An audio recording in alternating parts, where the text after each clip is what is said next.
Hey guys, how's it going? This is Mike from M&R Automotive. Today we're doing a light output video of the new Ford Bronco Bull Bar setup. It contains 5 80-watt lights. These are the low beams, these are the high beams, and this is the light setup. Notice how much light it puts out.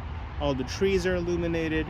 We went with 3 spots and 2 floods on the outside, so there's a nice even wide pattern. You can even see I'm flicking the lights on. You can't even see them making any difference. Once again, low beams, high beams. Notice with the low beams, you can't even see the fence, which is about 100 yards away.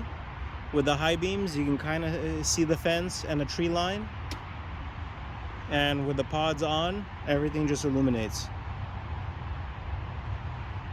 High beams, low beams, and you could hardly see them on camera. Thanks for watching and have a great day.